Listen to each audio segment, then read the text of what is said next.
Ramadan. Alhamdulillah, syukurillah pada malam hari ini kita bersama dikumpulkan oleh Allah Subhanahu wa Ta'ala dalam acara halal bihalal sekaligus haul dari guru besar kita semua, Sayyidul Aula untuk Kamil, Sayyidul Aulia untuk Kamil, Sayyid Syekh Muhammad At-Tijani radhiyallahu anhu. Hadirin hadirat rahimakumullah, yang pertama, sebetulnya saya Habib agak keberatan untuk diundang acara pada malam hari ini. Maksudnya keberatan bukan keberatan karena yang undang, tapi dengan acara haul. Haul ini peringatan wafat. Jadi kenapa saya setuju dengan apa yang disampaikan oleh Syarif Muhammad Thohir, kemudian juga Syed Mahmud ketika awal di album mengadakan acara haulnya Syed Ahmad Tijani. Makanya kemudian belakangan tidak diadakan. Jadi beliau mengatakan untuk di wilayah-wilayah basis Tijaniyah khususnya Aljazair dan Maghrib Maroko nggak pernah ada haul wafatnya, karena hakikatnya Syekh Muhammad At-Tijani radhiyallahu anhu nggak wafat. Dan yang menarik setelah kaji kesamaan Rasulullah Shallallahu Alaihi Wasallam dengan kesamaan Syekh Muhammad At-Tijani itu cukup banyak kemiripan-kemiripannya. Nah, ada yang kemudian kemiripan muncul ini adalah yang terakhir, bahwa di mana-mana ternyata memang tidak ada acara wafat, peringatan wafatnya Rasulullah. Tidak ada peringatan wafatnya Syekh Muhammad At-Tijani. Ini sengaja saya samakan ini, kemudian saya setuju dengan pendapatnya abnanya Syekh dari keluarga. Kemudian apa para jamaah rahimahullah? Saya punya satu marodi untuk mendukung bahwa betul bahwa Syekh Muhammad At-Tijani hakikatnya tidak wafat. Bukti-buktinya masih banyak, sebagaimana Rasulullah itu diakui oleh seluruh ulama aulia, beliau tidak wafat, hanya pindah alam untuk tidak nampak secara umum, hanya menampakkan kepada orang-orang khusus. Itu sebetulnya orang yang hidup juga sama. Mohon maaf, ibu bapak, kalau kita bisa ketemu sama Habib Salim, apa bisa setiap saat? Nggak bisa juga. Datang ke rumahnya apa mesti bisa ketemu? Enggak juga. Ini yang masih fisik. Begitu juga kelasnya para anbiya, para mursalin, sehingga Rasulullah mengatakan hayatuhum wa mamatuhum sawa. Para anbiya, para mursalin hidup dan matinya sama, masih bisa menemui umatnya. Tidak sedikit para ulama, para aulia yang ketemu dengan Rasulullah yang terjaga. Begitu juga tidak sedikit dari para ulama, para muqaddam yang ketemu dengan Syekh Muhammad At-Tijani radhiyallahu anhu. Oleh karenanya, ini termasuk salah satu penanaman di dalam akidah Islam, arkan din, rukun-rukun agama ini, Islam, iman, ihsan. Nah, ihsan ini merupakan bentuk esensi antabudallah ka'annaka tarahu fa illam takun tarahu fa innahu yarak. Jadi nggak mungkin kita bisa melihat Allah, yakin bahwa Allah melihat kita. Nah, di dalam ihsan kepada Rasulullah, yakin kita melihat Rasulullah. Bisa nggak setiap saat kita yakin melihat Rasulullah?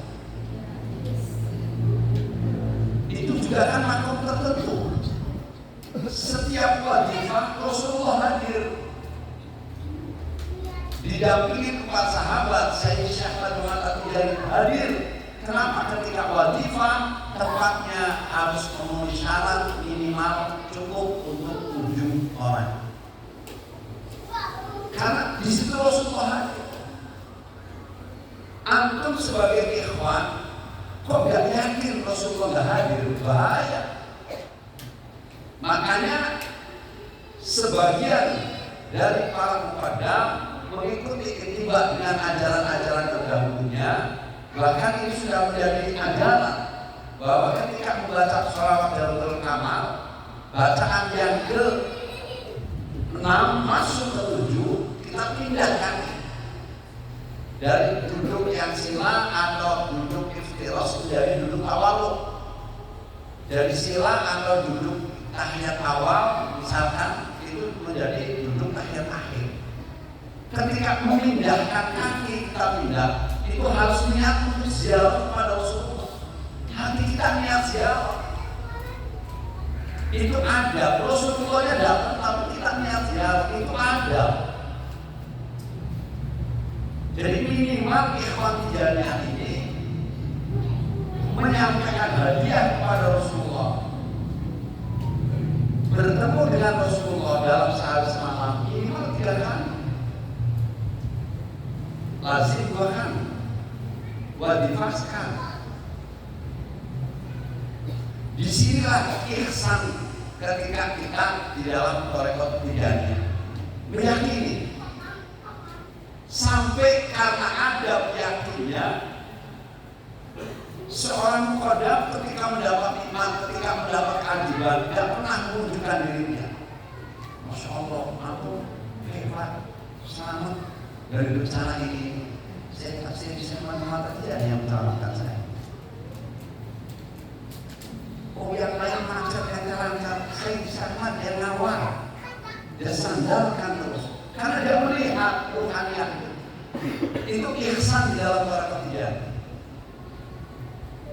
Makanya kalau kita itu sudah ihsan di dalam ibadah kepada Allah, ketika mau ibadah pasti rapi, mau sholat rapi, bersih, baunya harum. Ketika kita mau wadifah, yakin bahwa wadifah itu Rasulullah hadir, mau ketemu Rasulullah, nggak mungkin ngantuk.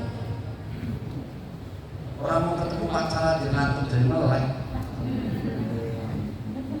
apalagi mau ketemu Rasulullah. Pasti rapi pakaiannya.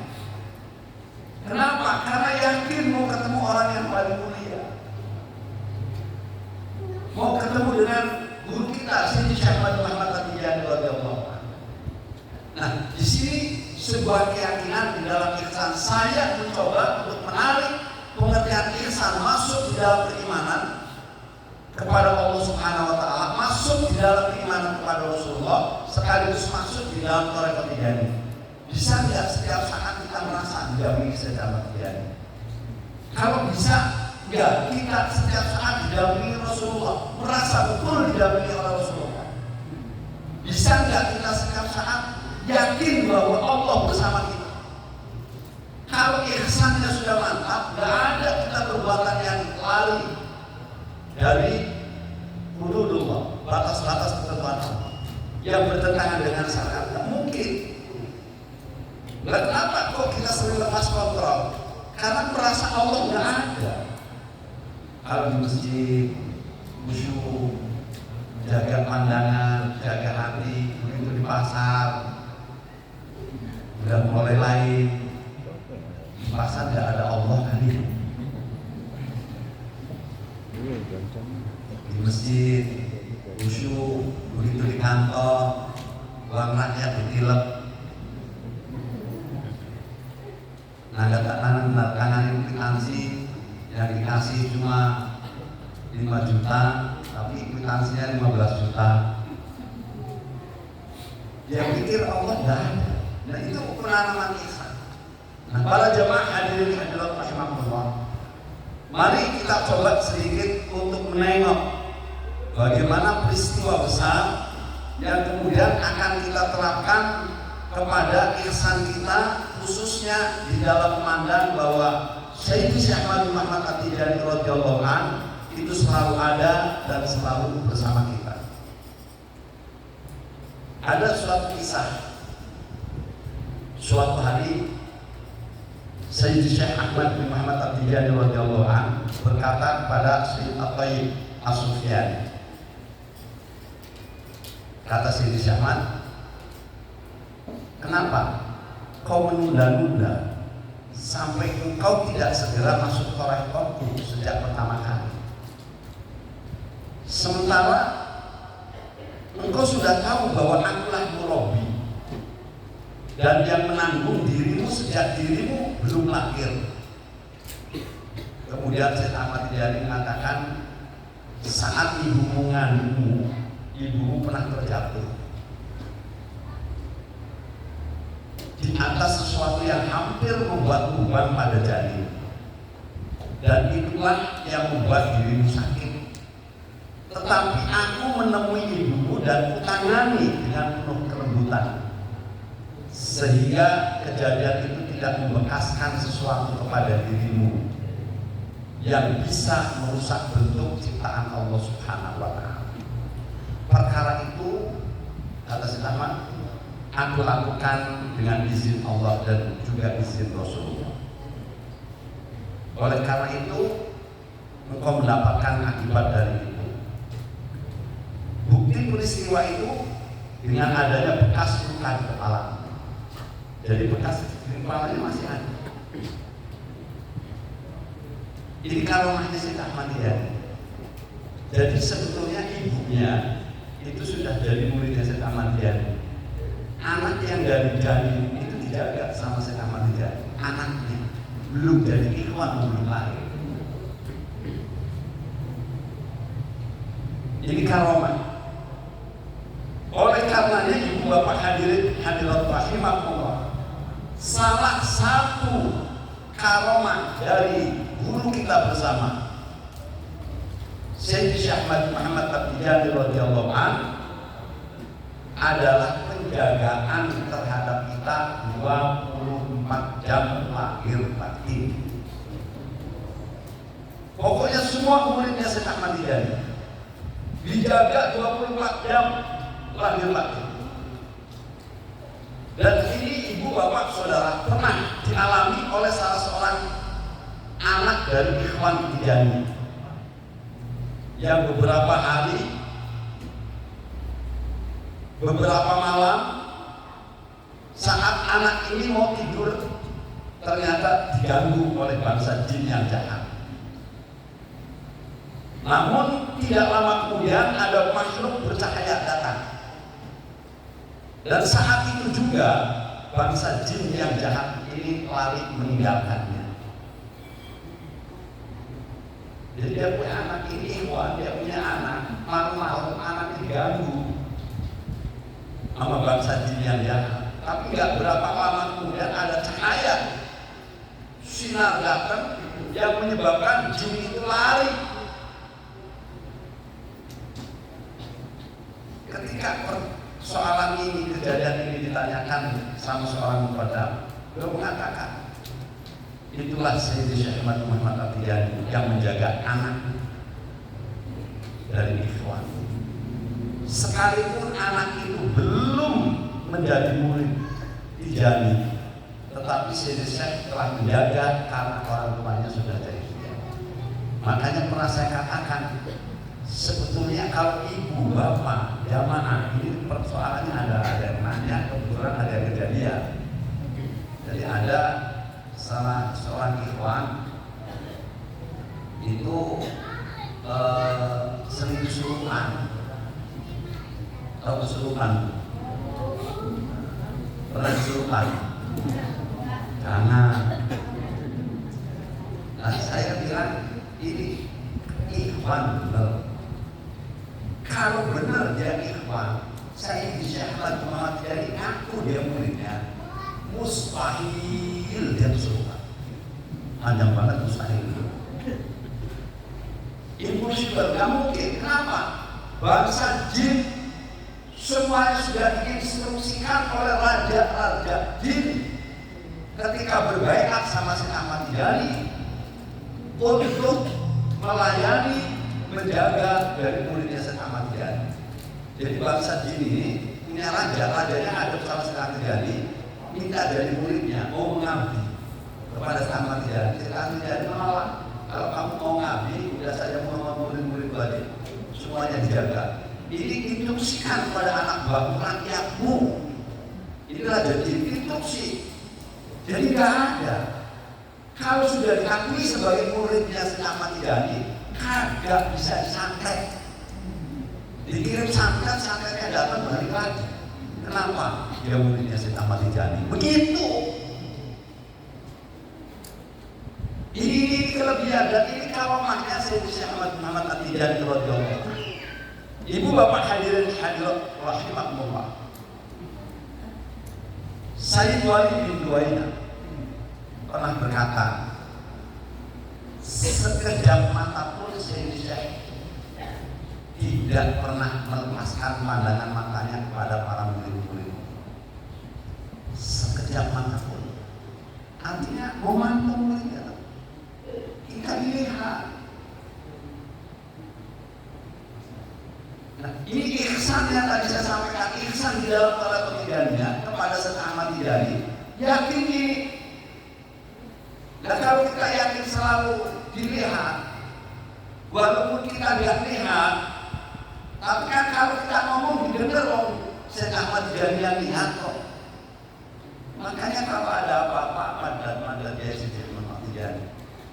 Ada cerita ini cerita beneran, kan ini bukan cerita kartun juga bu. Kemarin kan lebaran musim macet ya. Bahkan menarik diumumkan kalau di jalan tol macet sampai 1 kilo maka tol gratis. Begitu kan pengumumannya. Baca ya. Wow, viral kan. Ternyata kemacetannya lebih dari 2 kilo bayar. Makanya gak usah heran. Emang ini rezimnya rezim kebohongan. Biarin aja. Urusannya nanti sama Allah. Ibu bapak hadirin hadirat macet. Ini ada satu keluarga, satu mobil. Ini ikhwan dari muridnya Syekh Ahmad Tijani. Ya. Yang lain masih muhibin keluarga, anak-anaknya masih muhibin, bapaknya sudah muridnya Syekh Ahmad Tijani. Wah, macet. Kata bapaknya yang nyetir bilang, nah, baca sholat Fatihah aja. Kalau baca sholat Fatihah, gantian 1 juz baca Quran, yang lain 5 sudah hafal. Kebetulan di keluarga itu ada yang sudah 30 juz hafal, ada yang 10 juz, sudah yang hafal aja.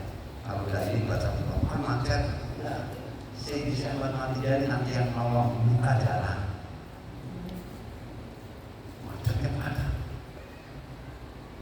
Gak berapa lama dari omongan itu ada mobil dinas TNI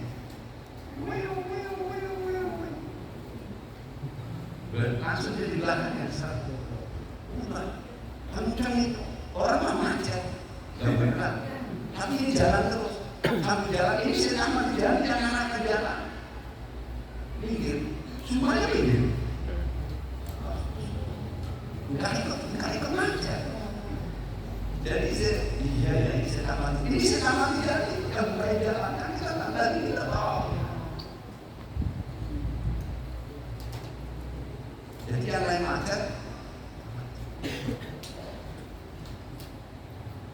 Karena Syekh Ahmad Tijani tidak pernah berpaling dari murid-murid. Oleh karenanya ibu bapak hadirin hadirat rahimahullah, di dalam persoalan yang terkait dengan penundaan tadi itu sebetulnya ada anjuran kalau kita sudah mantap mau masuk ke rekor jangan ditunda-tunda, jangan dengerin bisikan setan.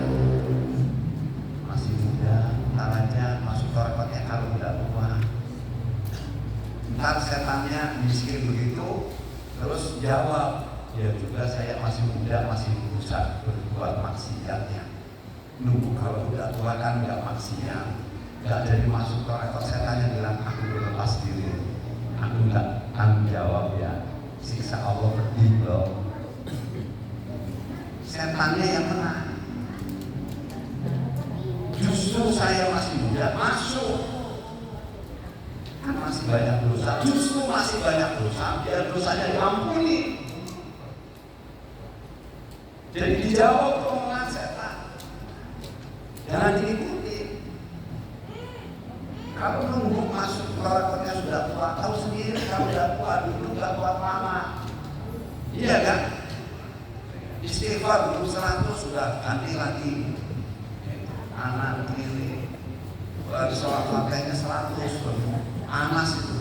Nah, kalau masih muda kan duduknya kuat. Jadi kalau sudah matang, kenapa ibu bapak hadirin hadirat rahimahullah? Karena dengan kita masuk thalathah tijaniyah, yang paling gampang untuk bisa dilihat keuntungannya, kelebihannya itu istiqomah.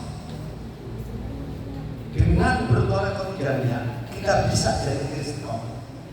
Mohon maaf ibu, saya sering berpikir benar juga. Kalau saya tidak ikut thalathah tijaniyah, saya nggak bisa istiqomah.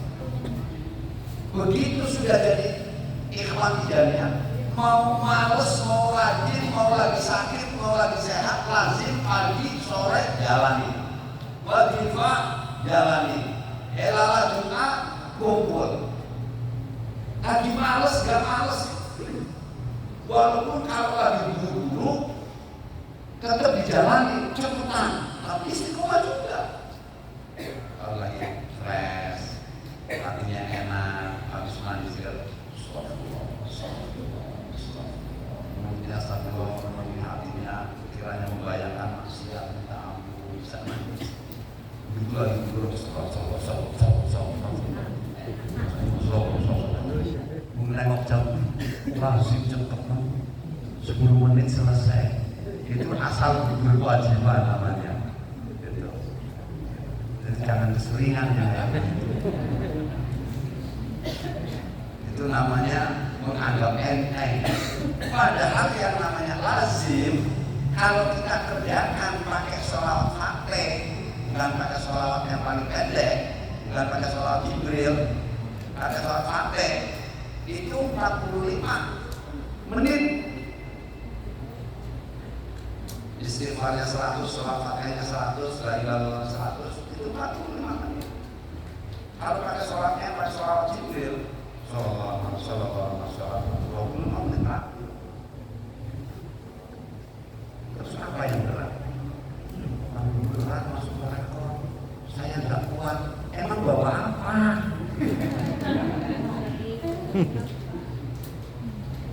Saya masih muda. Emang nunggu tua? Emang mati cuma punya orang tua? Kalau masih muda nggak meninggal begitu. Kenapa ibu bapak hadirin hadirat rahimahullah kita harus buru-buru untuk masuk thalathah tijaniyah? Beruntung orang yang masuk thalathah tijaniyah karena punya pegangan. Organisasi yang manapun tidak ada yang dijamin oleh Rasulullah. Mohon maaf, Muhammadiyah, NU, Persis tidak ada jaminan dari Rasulullah. Yang langsung Golkar, PDI, apalagi kagak ada. Tapi thalathah tijaniyah langsung dari Rasulullah SAW. Apa kata Rasulullah SAW kepada Sayyidina Syekh Muhammad At-Tijani radhiyallahu? Ini bisyarat berita gembira yang disampaikan Rasulullah kepada Sayyidina Ahmad Tijani.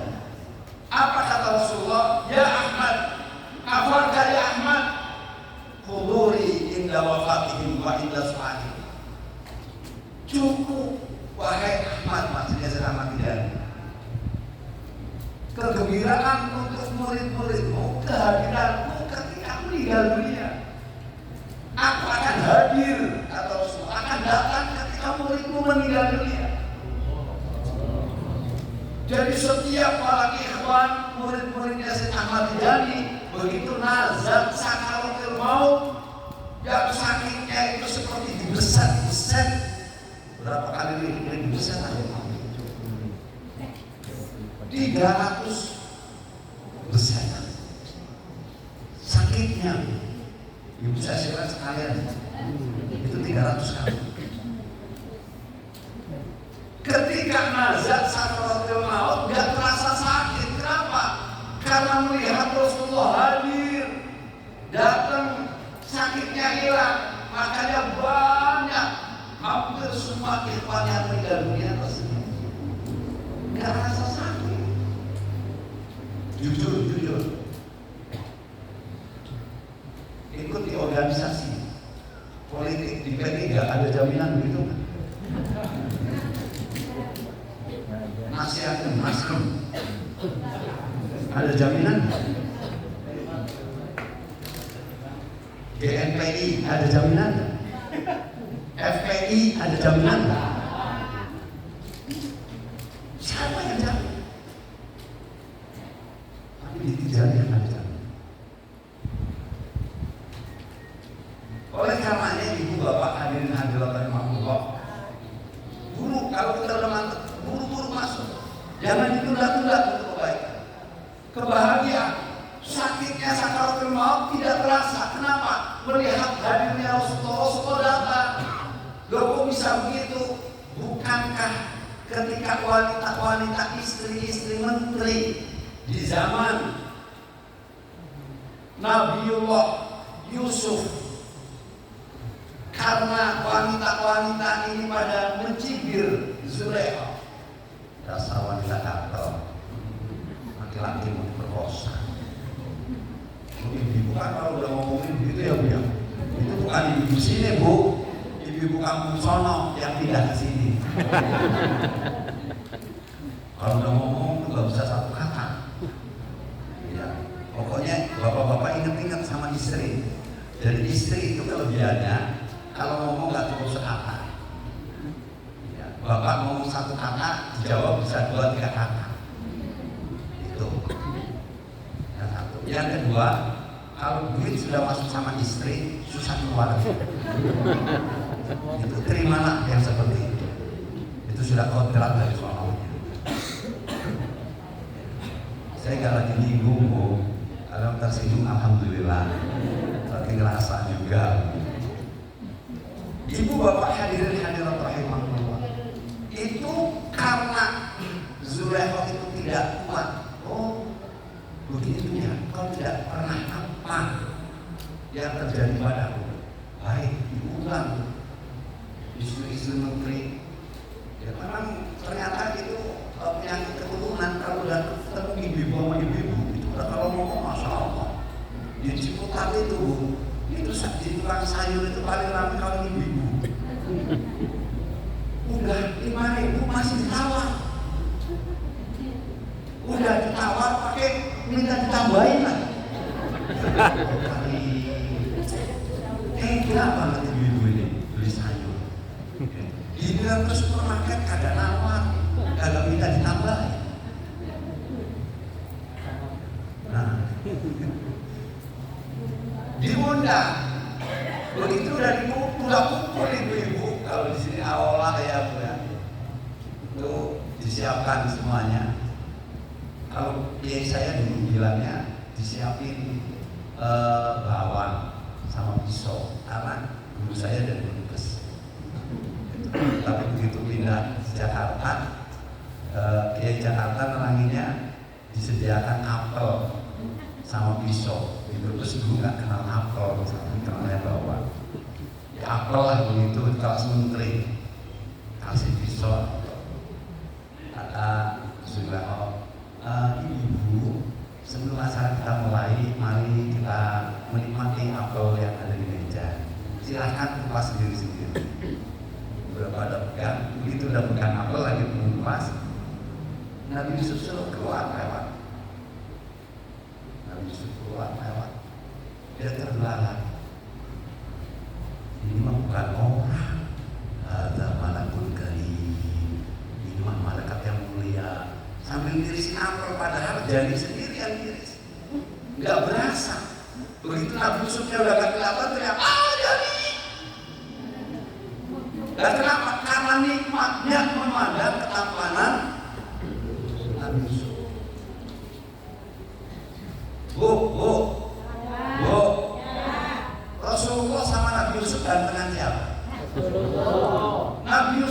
gantengnya sepertiganya, baru sepertiganya Rasulullah. Sayyidi Syekh Ahmad bin Muhammad At-Tijani radhiyallahu anhu itu keturunan Rasulullah yang wajahnya mirip dengan Rasulullah. Ketampanan, sejarah hidupnya. Makanya kaitannya sejarah hidupnya, makanya kehidupannya seperti itu.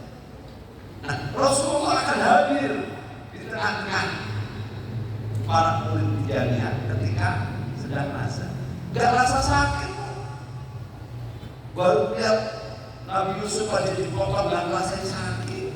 Apalagi lihat Rasulullah. Ibu bapak hadirin hadirat rahimahullah, itu kelebihan Rasulullah dibandingkan Nabi yang lain. Tampannya Nabi Yusuf bikin celaka yang liar. Iya kan? Tapi tampannya Rasulullah bikin selamat orang yang liar.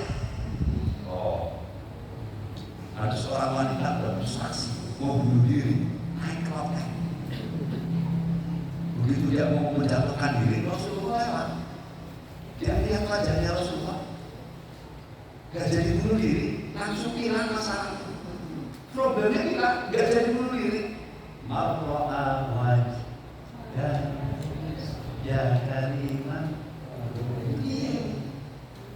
marro'a wajah. Man siapa orang yang ro'a, yang melihat siapa man akan wajah engkau ya Rasulullah. Yas'an, pasti bakal. Ada yang bahas Abu Jahal, Abu Lahab kan melihat wajah Rasulullah, kok gak bahagia masuk neraka? Siapa bilang? Abu Jahal, Abu Lahab melihat wajah Rasulullah, siapa bilang? Kan ente yang bilang. Fakta kok sejarah sezaman enggak. Seluruh jumhur ulama muhakkikin mengatakan bahwa Abu Jahal, Abu Lahab tidak pernah bisa memandang wajah Rasulullah karena ada hijab. Dihijab sama Allah. Orang yang bisa memandang wajah Rasulullah, yas'al, pasti bahagia, pasti iman, pasti Islam.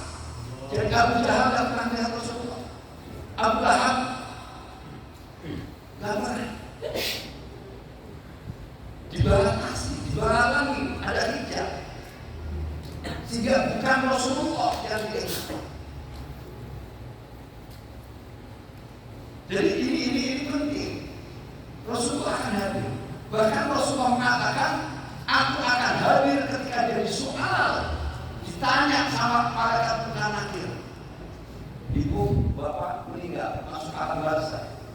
Begitu masuk alam barzakh, mau ditanya Munkar Nakir, Rasulullah dari sampingnya. Munkar Nakir nanya enggak? Jadi kondisi, mohon maaf ya Rasulullah, pamit diri.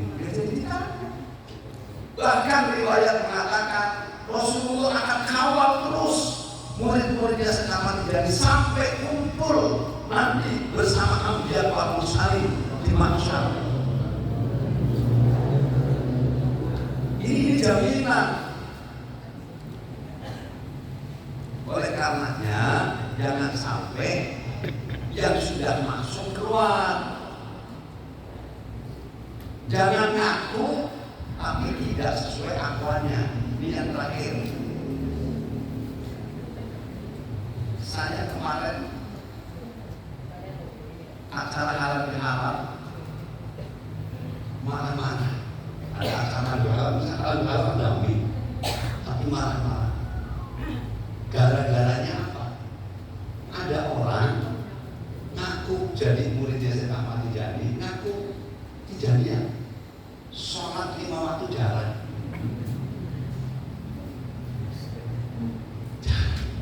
Dakling aja, tahu dakling? Pendakeling. Kalau ingin sholat, kalau akhir. Saya bilang jangan nodai nama Tijaniyah. Saya nggak betok, saya nggak ikhlas. Ngaku Tijaniyah, sholat 5 waktu ditinggalkan. Dari mana dalilnya? Syarat untuk masuk ke Tarekat Tijaniyah. Syarat masuk untuk Tarekat Tijaniyah. Yang pertama adalah janji untuk tidak meninggalkan sholat 5 waktu. dan berupaya untuk selalu konten as-sholat al-fatihah berjamaah. Kok ada ikhwan Tijaniyah ninggalin sholat, masih ngaku-ngaku Tijaniyah, saya begini Tijaniyah, saya akan ditakdir sama kodam fulan. Saya bilang innalillahi wa inna ilaihi. Jadi makanya ada doktrin di mukodam nggak boleh sembarang nalkin orang. Tanya dulu, tarbiyah dulu. Setelah masuk pun harus janji lagi bahwa Thariqah Tijaniyah adalah thariqah ilmiah, thariqah yang mengedepankan ilmu, sholat 5 waktu berjamaah nggak ditinggalkan, majelis taklim rajin, itu Tijani. Waktunya ngaji ya duduk, ngawal Habibnya datang, Habibnya ceramah, dengerin, itu Tijaniyah. Ngawal penceramah, ramai konvoy, penceramahnya ceramah, yang ngawal merokok di belakang kagak dengerin ceramahnya. Itu bukan Tijaniyah. Ngawal cinta bagus, tapi begitu penceramahnya ceramah, Habibnya dakwah menyampaikan ini, kitanya dengerin. Jangan kayak lilin, ngundang penceramah kagak dengerin ceramah. Bahkan lilin, jadi orang lain dirinya hancur. Tapi kan ada manfaatnya, ada sih ada, tapi rugi. Jadi thariqah ilmiah. Oleh karenanya ibu bapak hadirin hadirat rahimakumullah, setiap ikhwan yang sudah meyakini dengan doktrin Tijaniyah, dia tidak pernah resah, dia nggak pernah takut dengan ancaman. Oh, nanti kalau nggak ada jamaahnya, nggak ada ikutnya juga bangkrut, gulung tikar. Enggak, karena Tijaniyah sudah dijamin oleh Rasulullah, ditanggung sama Allah. Sayyidi Syekh Ahmad Tijani radhiyallahu anhu ketika sedang membangun zawiyah, Raja Sulaiman datang membawa sekantong uang disumbangkan. Itu uang diterima tapi dibalikin lagi. Ini yang nyumbang presiden raja, uang sekantong. Kata Raja Sulaiman, kenapa engkau kembalikan? Ya Sayyidi Syekh Ahmad Tijani, aku tidak membutuhkan. Kalau begitu bagikan kepada ashab, kepada murid-muridmu. Dijawab, murid-muridku sudah kaya. Amin. Dijawab sama Tijani, murid-muridku sudah kaya. Syekh Ahmad Tijani yang jamin muridnya kaya. Akhirnya Raja Sulaiman bilang apa? Kalau begitu, uang itu kau gunakan untuk membangun zawiyah. Dijawab, zawiyahku akan berdiri tegak dengan pertolongan Allah dan bantuan Allah. Aku enggak membutuhkan. Tuh iktikad. Apa pelajaran yang bisa diambil?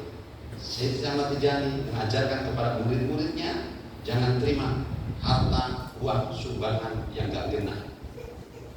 Uang pejabat itu uang subhan.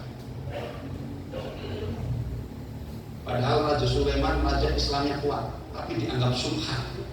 Pada saat Raja Sulaiman memimpin kerajaan di Maghribi, itu tidak ada pajak minuman keras, pajak perjudian, tapi uangnya dianggap subhan sama Syekh Ahmad Tijani. Kalau sumbangan dari pemerintah Indonesia, ente nggak boleh menghubungi subhan. Bukan subhan, bukan subhan. Jawab sendiri. Bangunan Tijaniyah nggak boleh. Dan ikhwan Tijaniyah harus meyakini bahwa zawiyah adalah rumah kita kedua. Saya waktu ke Bandung, mana akhi Zawiyah Bandung, ada hadir tadi anak ketemu yang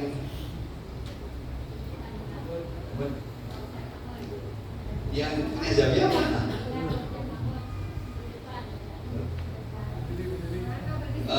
Zawiyahnya Urus Iya. Tadi ada ya. Tadi masih kurang ada nanti ya. Mana pulang? Enggak. Iya. Itu pada waktu anak di sana, itu yang ikut wadifah itu bukan ada yang dari luar negeri. Ya, Kang Dedi ya. Dosen dari mana? Sudan ya. Iya, dari Sudan. Dia begitu tugas di Bandung, yang dicari pertama Zawiyah. Kenapa? Zawiyah itu rumahnya Ikhwan Tijaniyah, rumah yang kedua. Cari. Itu berarti dia Tijaniyahnya sudah jadi. Karena apa? Zikir wadifah berjamaah itu wajib kalau ada Ikhwan di situ. Cari Zawiyah terdekat. Nah, saya sekarang di Zawiyah di Agung, Zawiyah Al-Misbah, itu ada setiap Helal Jumat, wadifah ba'da maghrib, itu ada dari luar negeri satu. Namanya Samba. Dari negara mana? Zambia, Gambia. Itu dia kuliah di UIN sekarang sedang semester akhir. Dia cerita, saya pertama kali masuk ke Jakarta, saya cari Zawiyah. Karena dia Ikhwan Tijaniyah. Hujan di belakang, jalan kaki. Padahal dia tinggalnya di belakang Polsek Ciputat. Sampai ke Zawiyah itu kurang lebih 2 kiloan kali ya. 2 kilo jalan kaki. Hujan. Kirain hujan gak datang dia. Karena merasa kewajiban. Dan dia merasa betul bahwa ketika wadifah berjamaah dia ketemu sama Rasulullah. Nah ini pelajaran. Makanya kalau kita sudah jadi ikhwan itu benar, jadi murid yang beres, itu insya Allah semuanya difasilitasi oleh Syekh Ahmad Tijani. Gak usah takut miskin, mau bikin Zawiyah, gak usah takut gak jadi. Yang tanggung langsung Allah. Jadi ini konsep di dalam Thariqat Tijaniyah. Jangan setengah. Tapi ingat apa yang disampaikan oleh Syekh Ahmad Tijani dijalani.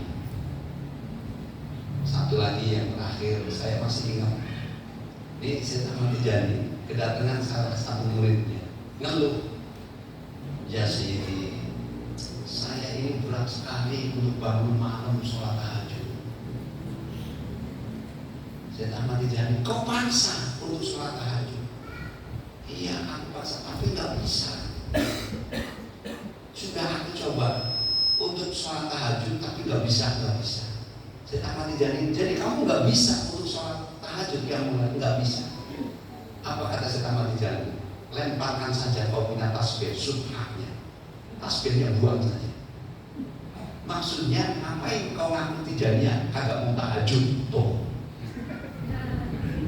Di dalam Tijaniyah tahajud jadi persoalan. Jadi pantas kalau Ikhwan Tijani dijamin oleh Syekh Ahmad bin Tijani oleh Rasulullah, paling lambat nanti jadi wali itu kalau meninggal itu udah paling lambat. Jadi menduduki kedudukan wali kutub semua. Jadi udah nggak usah mikirin jadi wali kutub, istiqomah aja. Itu sudah ada jaminan. Yang udah dijamin jangan dipikirin. Iya kan begitu. Ini biar tahu secara garis besar.